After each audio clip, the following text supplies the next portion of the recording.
Dameon Pierce has done more with less than any other running back in the league, and today we're going to see how he does it. So far, he is 5th in the league in rushing yards among all running backs and is averaging 4.8 yards a carry.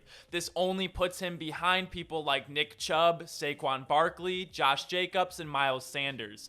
But Dameon Pierce stands out on this list because he far and away has the worst run blocking offensive line out of this group. And as we know, the offensive line is superior importance when it comes to the run game. And don't get me wrong, all 4 of the other guys are great running backs in their own right. And the running back position does matter still, obviously, as better running backs will get more with what the offensive line provides. But Pierce has been getting equal production as the league's best running backs with not nearly as much help. And before we get into the film to show you how he does it, let's take a look at some stats to back up what the film is going to show. And to be clear, the Texans had a bye week this Sunday, so when this video is posted, all of the other players will have one more game, so we're only considering the games they've played before this week, so it's all even. That being said, the first stat that's a decent indicator of offensive line play is yards before contact. And Dameon Pierce only has 142 yards before contact, but we start to compare this to Nick Chubb's 303, Saquon's 277, Josh Jacobs' 261, and Sanders' 244. All 4 of these other guys are top 6 in yards before contact, while Dameon Pierce is 29th on the list. Pierce barely has less overall yards, but he also has less carries than all 4 of these other running backs ahead of him. He leads the league in broken tackles, and his broken tackles per attempt only makes us think that he'll continue to pull away in this category. Again, they're all great running backs, but Pierce has been doing more with less. Even to the point where out of his 412 total yards, according to Next Gen Stats, he has 414 yards after contact, which contradicts Pro Football References that has him at 270, but assuming it's maybe somewhere in the middle, it is still mad impressive that he creates the amount of yards that he does. So, okay. That was a lot of numbers. So now let's go ahead and see how he goes on and gets these numbers. Let's hop into the film room. And I feel like I deserve some sort of prize, as this week I watched every snap the Texans have played this year. It was a daunting task and there was a lot of bad football, but I had to see how this man was averaging 4.8 a carry.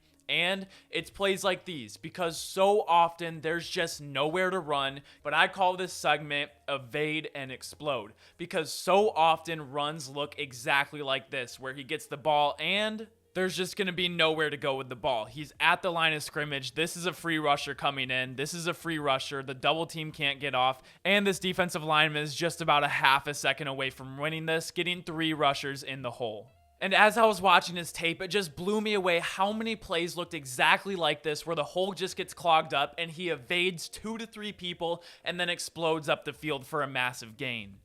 And he's almost never running scot-free to the second level. Almost every single time, these are free rushers coming in through that he has to evade and get to the second level. He doesn't have the luxury of a Nick Chubb having 303 yards before contact. And he also doesn't have the ability to be a patient running back like Le'Veon Bell was for the Steelers all those years, where you can just shuffle down the line waiting for a gaping hole to open up late. He has to attack the line of scrimmage 100 miles an hour and then go on to be able to make 1 to 2 free rushers miss in tight spaces and then explode to the second level and scratch and crawl for every yard after that.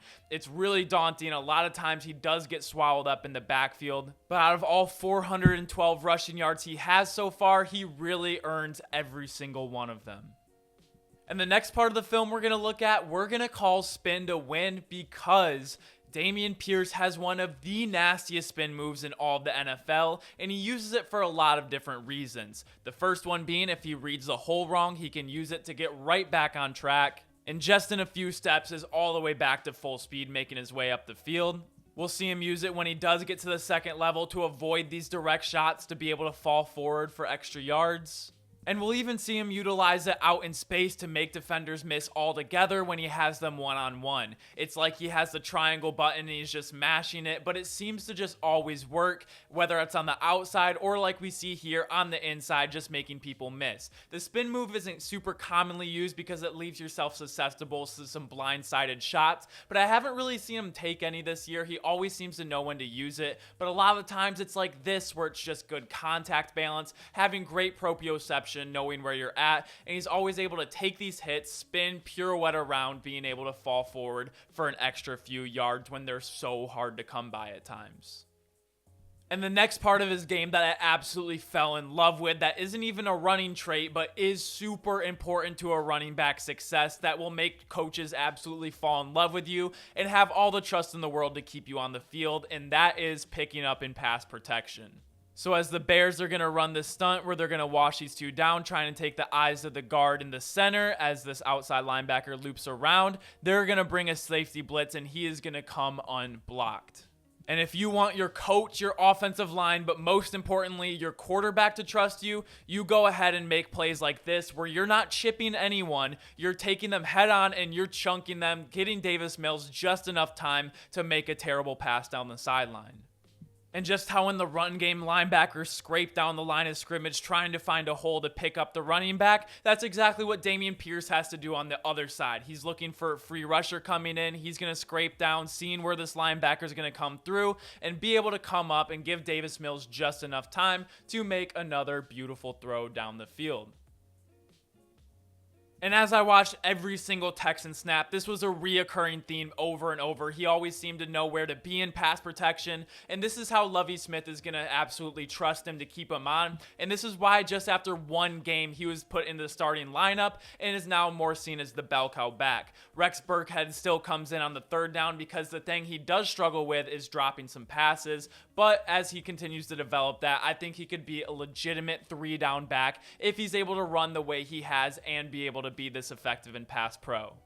But far and away, my favorite trait about Dameon Pierce is that on any given play, he just seems to want it more than anyone else. More so than his own teammates, and for damn sure more than the Jacksonville Jaguars wanted to bring him down on a play like this. You're telling me out of all of these grown men, he's that much stronger and faster? I don't think so. I think he's a very athletic person, but what it comes down to is he wants it so much more than everyone else, and this is where all the yards after contact. If you're going to be lazy and try and take him on high, even if you try and take him on low, he has the want to grind out these extra yards and go ahead and reward him at the goal line. Even when you think you have him swallowed up for a loss, he's able to make his way. And the way he runs the ball is just contagious, and I really think it brings life to this Jacksonville Jaguars team, and especially a fan base when they have to watch a lot of rough football in between these sort of runs.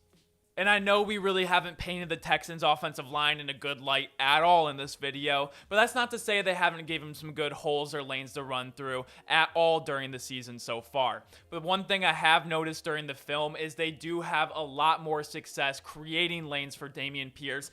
When they get him toss plays to the outside, they seem to really be able to create things open. And even though he ran a 4.59 40, he has big playability. And I just really think he plays a lot faster on this field than his 40 would indicate. He absolutely has the speed, and like we saw earlier when he was able to evade and explode, he has the cuts, he has the downfield vision, and he definitely has the grind to be able to spin, get extra yards after contact if he does happen to come in contact with a second level defender. But moving forward, I would really just like to see the Texans run a lot more of these toss plays. They ran a decent amount and seem to have the most success when they do run these type of plays. So are we here to crown Dameon Pierce as the best running back in the league? We're not quite there yet, but we do see him putting up some of the best numbers in all of football with less carries and by far the worst offensive line when we look at the top 5 in rushing leaders. I've just been blown away with how well he's been playing, and he has been one of the biggest steals of the draft. He was one of the preseason favorite people coming into the league, and if you're a fantasy football guy, one of the sleeper picks going in. But That's just what I think about Dameon Pierce. Make sure to like this video if you like videos like these. And as always, make sure to subscribe if you enjoy daily NFL content. I appreciate y'all so much for checking out the channel and watching the video. That's all I have for you today. But as always, I will see you all tomorrow. Peace.